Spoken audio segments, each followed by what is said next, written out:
পান্ডুয়াতে দিবালোকে এত বড় একটা বোমা বিস্ফোরণ হলো, তিনজন বাচ্চা, একজন মারা গেছে, ডেড স্পট ডেড, নাড়ি বুড়ি বেরিয়ে এসছে সামনে, দুজন বাচ্চা হসপিটালে, কবজি গেছিলাম ওখানে, কবজিটা দুটো কবজি বাদ দিয়ে মানে বাদ চলে গেছে, একজনের পা গেছে, কলকাতা হসপিটালে রয়েছে, নার্সিংহোমে রেফার করা হয়েছে।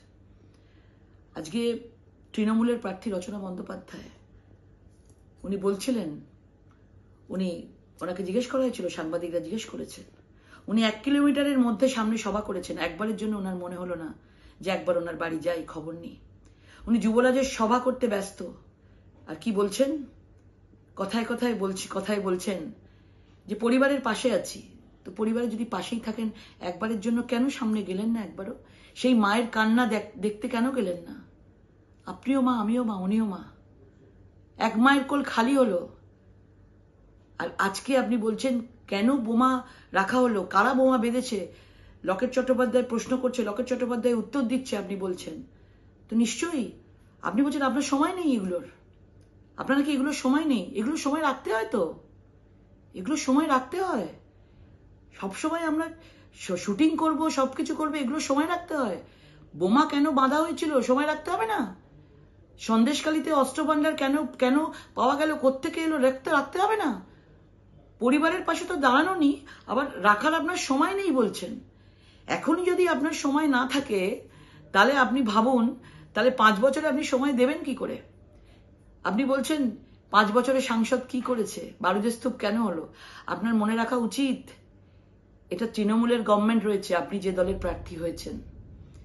আজকে 12 বছর ধরে বারুদের স্তূপে বাংলা, সন্দেশকারীটা কিন্তু বাংলার মধ্যেই পড়ে, মুর্শিদাবাদে বোমাবাজিটা বাংলার মধ্যেই পড়ে, হুগলিটা বাংলার মধ্যেই পড়ে। সেটা সামলাচ্ছেন কে? মুখ্যমন্ত্রী, আপনাদেরই মুখ্যমন্ত্রী সামলাচ্ছেন। তা আপনি জিজ্ঞেস করুন আগে নিজেদের মুখ্যমন্ত্রীকে, 12 বছর ধরে কেন এখনো বারুদের স্তূপ রইল? আপনি তো জানতেন না। 5 বছরের সাংসদকে জিজ্ঞেস করছেন। 5 বছরের সাংসদ প্রতিবাদ করেছে বলে এখনো রয়েছে। আপনারা নাহলে বলতেন কিচ্ছু হয়নি, ভিডিও দেখান, এসব বলতেন। আর সবসময় কি বলছেন? আমাদের প্রশ্ন করুন অভিষেক বন্দ্যোপাধ্যায়ের সভা কেমন হলো, লজ্জা করছে না? আপনি বলছেন আমায় প্রশ্ন করুন রচনা বন্দ্যোপাধ্যায় কি করছে, মমতা বন্দ্যোপাধ্যায় কি করছে। মানে আপনাদেরকে নিয়ে সব জিজ্ঞেস করতে হবে। আপনাদের ওইসব মহিলা যারা রয়েছে, যাদের মায়ের কান্না কাঁদছে, তারা যাদের বাচ্চা মারা গেছে, তাদের নিয়ে আপনাদের এত অনীহা। মানে এখনই যদি এটা হয় যে আপনারা বলছেন, আপনি যদি এখনই এই কথা বলেন যে আমাদের কথা জিজ্ঞেস করুন, অভিষেক বন্দ্যোপাধ্যায়, রচনা বন্দ্যোপাধ্যায়, মমতা বন্দ্যোপাধ্যায়ের কথা জিজ্ঞেস করুন, আরে জিজ্ঞেস করবে কি? আপনাকে তো ভাবতে হবে মানুষের কথা। সাংসদ হওয়ার আগেই, সাংসদ লড়তে প্রার্থী হয়ে আপনি এই কথা বলছেন। আপনি ভেবে দেখুন, একবারও গেলেনও না।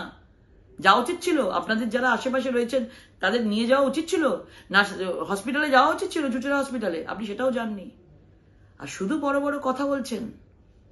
রাজনীতিতে প্র্যাকটিক্যাল হতে হয়, মানুষের সাথে মিশতে হয়। এসব বড় বড় কথায় কাজ চলে না। এটা টিভি সিরিয়াল নয়, এটা ময়দান, মানুষের ময়দান।